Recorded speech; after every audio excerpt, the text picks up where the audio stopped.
Hola, my beautiful friends. How are you? I'm going to give a couple of minutes and let it kind of catch up and get people in here. You know, because they're all going like she never is on at this time of day. It's going like that. Yeah. And I'm like, yes, I am. No, you're not. Yes, I am. You just don't catch each other at the same time. So, does that not look, it's like, it's really cool lighter. But I'm like, is this like a crack pipe lighter or something? Like it's like a ding dang torch. I'm like, gee, burn down the woods over at Crystal Lake. Shush. But no, it's the thought that counts. My friend gave it to me. So I will say that. It's the thought that counts. Um, okay. Whew. But it does. It kind of looks, like I said, it's really cool. I love sugar skulls. Or calacas, is in Spanish, calacas. Me encanta mucho, mucho, mucho. I love them. I love calacas. I love sugar skulls. And so my friends tend to buy me little sugar skull things because they know I love them. And I'm like, oh my God. I have sugar skull socks. Hey, Tanya. And my son made comment. He was like, oh, I love your socks. Yeah, because they're sugar skulls. And I have a shirt. And what's funny is that I have a story about that shirt. It's a black shirt with sugar skulls. I feel like on one of my older videos you'll see it. Burning just a little bit of sage right here.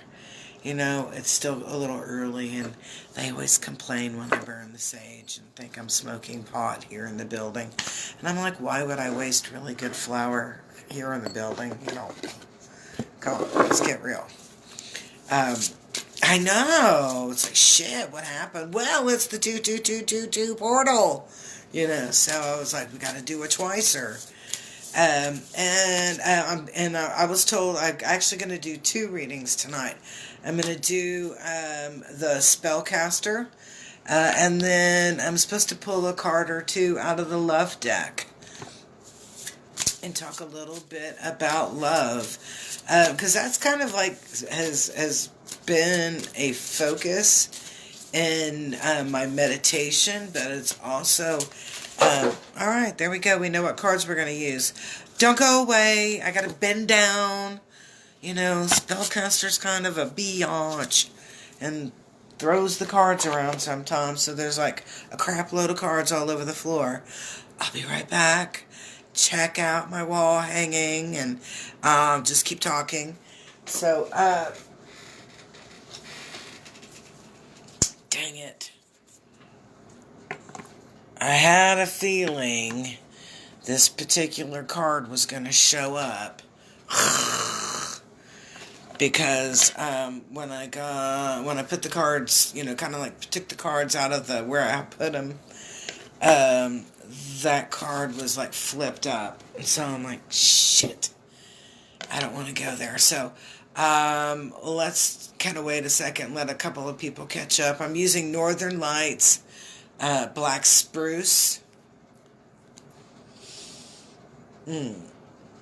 Just so you can energetically take that frequency in. Come on now.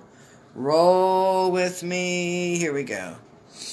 Roll with me. Just like.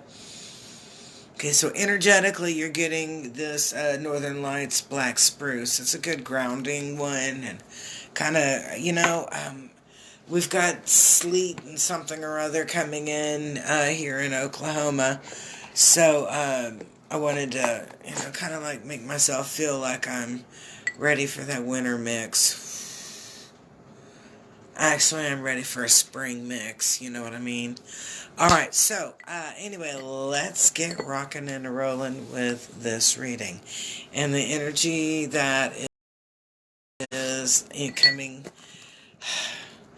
I'm not saying it's coming through, okay? It is not coming through the portal, but I'm going to say it's coming to the portal.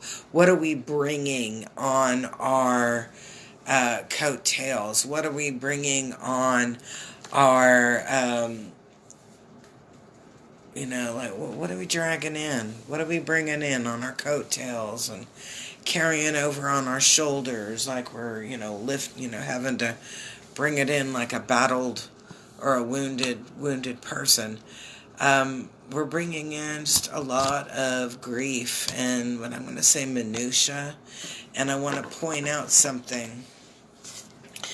All right, so the butterfly can mean a couple of different things, and I'm going to say, and it is all about the intention. Okay, a butterfly can indicate dissociation and isolation, a break off, and then a butterfly can also signify or be significant for transformation. And what I'm seeing here isn't the isolation, it is the holding back or the guarding of transformation. Definitely, Tanya, if you've got a lot of sickness and cooties going around, y'all need to be saging and then open up those windows and let that shish out. Sage, sage, sage. Some people go, oh, I'll use some Palo Santo. Oh, no, honey. You either need to use some sage or some heavy-duty cedar. But sometimes people have developed allergies to cedar, so I don't use the cedar as much. All right, so let's go back. And here on this grieving, we're bringing in a lot of BS. We're bringing in a lot of grief. We're bringing in a lot of minutia. And we're trying to enter into that portal, that 22222 portal, where we can start working on success and oneness. So that's something that we need to kind of keep on a back thought, is in regard to what I was just showing you here, this grieving, kind of going through and carrying some stuff that we really don't need to carry through. All right, since we have several cards, we know that this is going to be our obstacle card, and the obstacle is talking about travel. And what I'm getting is like a movement, a change. Something that, and I'm going to say is an expected change. Maybe not totally discussed with everybody change. Wink, wink, wink. You know what I'm talking about? The stuff you keep as a secret or that you kept on the down low. You're actually going to, you're focusing on putting that into action and putting in that to play. So you're kind of, when I'm looking at what I'm feeling it is you're creating a distraction from the original problem. So your means of fixing that problem, hence the travel, leaving, you are kind of putting focus to the action, I guess more of the how as opposed to the what and the why. Wink, wink. Now, what is your help is your passion. And this passion is about desire for change. The desire, and I'm getting to be your own person. Sometimes we need to be out of the, from underneath the hole, the thumb hold. I got Rolling Stones singing, Mick Jagger. Under my thumb is a girl who, and so it's like from being out from underneath the thumb of someone or something. And that is that passion, that anticipation. You keep looking at the end result. And there's not a lot of concept. Not concept. There's not a lot of acknowledgement. Acknowledgement, yes. In what's already, or there's not a lot of acknowledgement in what's already happening or the little things that are happening. You're kind of like overlooking those, and that sometimes isn't a good thing because chance favors a prepared mind. You really want to make sure that you have your together on this. Um,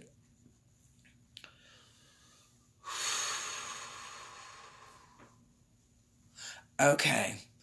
I had a client once that came in to see me, and I did a reading for her. And well, anyway, she told me, she said, had made comments, something along the lines of that she'd been to a couple other mediums, psychics, mediums, whatever word she used for it, and they had told her that her husband was going to die. Now, I don't dig saying that kind of stuff. I wouldn't say something like that. I would word it totally different. Like, hey, have you and your husband had one of those advanced body scans done?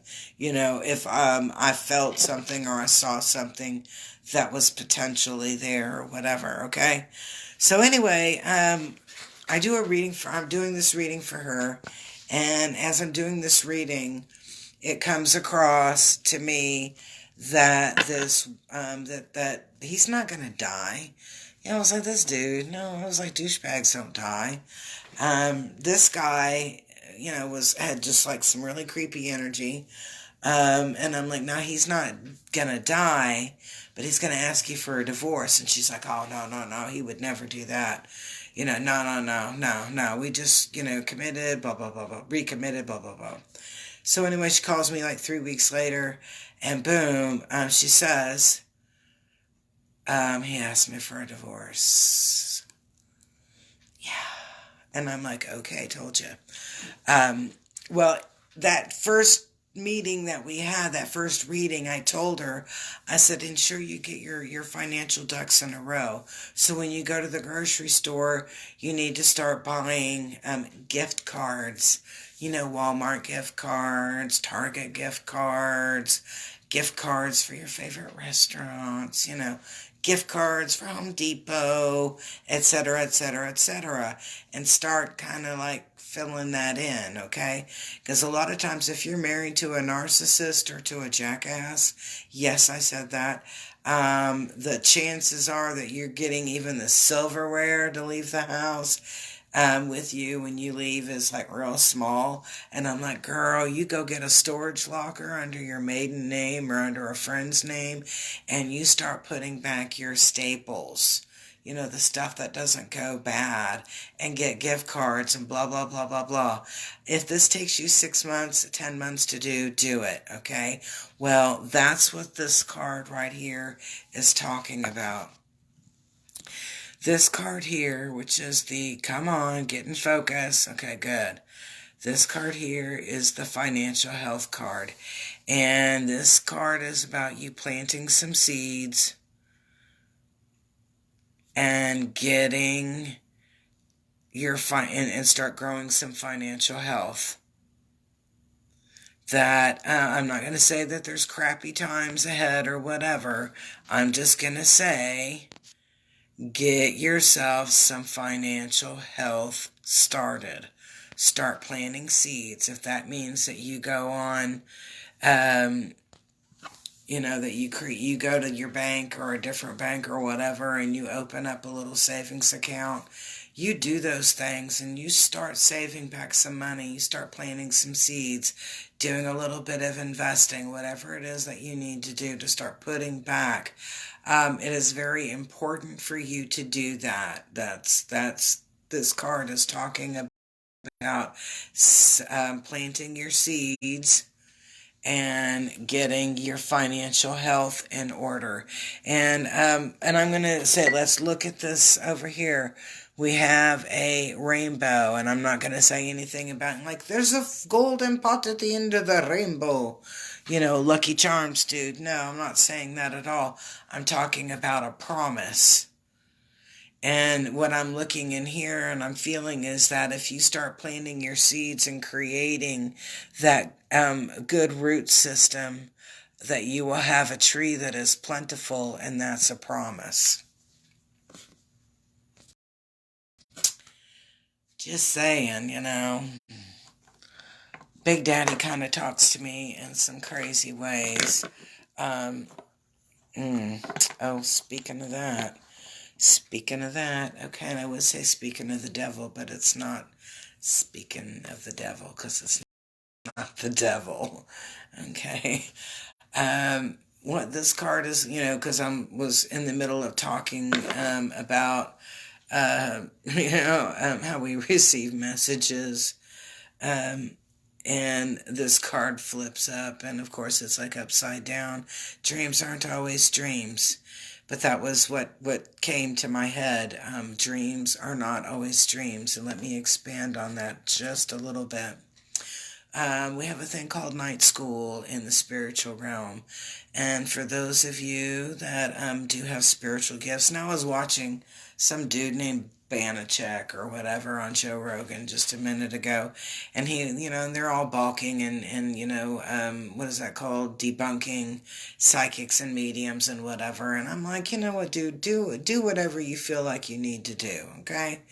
You cannot command spirit to work on demand. And, so I'm not going to sit here and go, Holy Spirit, speak through me right now or whatever. It doesn't work that way. Spirit's going to talk when spirit feels like talking. That's how Holy Spirit is. And if Holy Spirit's just sitting back watching the show, it's just sitting back watching the show. But I'm a Carl Jung girl, and I believe that we all have intuition. I have intuition. You have intuition. We all just need a little picture sometimes to jiggle up that memory in order, or a song or something that smells really groovy or whatever, in order to bring up that notion, that intuition. And the first thing that comes up is intuition, and everything after that is your ego. So card comes up and it says dreams are not always dreams. And so I'm teaching you about a thing called night school. And in night school, that is when you do a little astral traveling, maybe lucid dreaming, however way you get to school, on whatever level you're participating in, we get to this place that's called night school.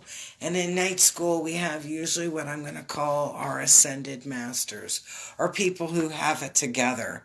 Because there was an imam, that's a current day imam, that was in my night school one night that was teaching me about fourth dimensionals. But anyway, you go to night school and you learn night school shish, like how to be an energy healer. Some of my shaman classes that I've been going to in what I call shaman school, very few of them have been in the night school realm. But they're usually my lab classes that I have from my actual classes when I listen to people's lectures or participate at a person's lecture. So anyway, moving on from that, let's go back to what we're saying, that sometimes dreams aren't a dream, but they are night school, and you're getting your curriculum on how to be a better version of yourself. All right, and transformation. Now, this is where the butterfly means transformation. Now, in some groups, in some belief systems, the monarch butterfly is a symbol of isolation or dissociation. And so you would see it commonly on people that are known as monarch butterflies or monarch slaves. But in essence, the intention behind this particular butterfly has to do with transformation and growth. And that's where this is leading up to. It's leading up to this transformation and growth. What are we going to do on this next level? How are we going to respond? The message I get here is, and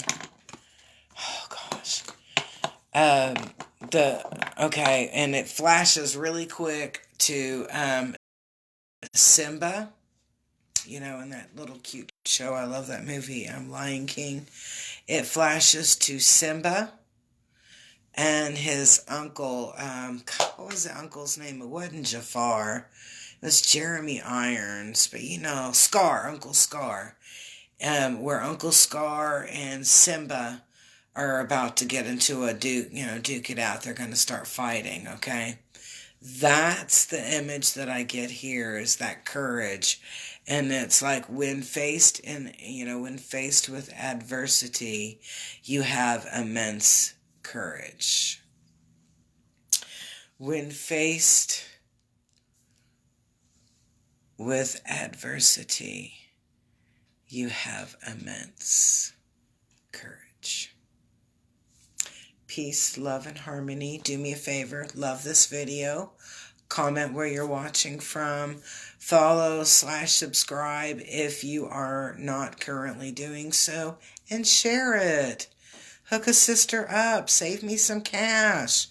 Facebook charges me a load of money to put it on the algorithm.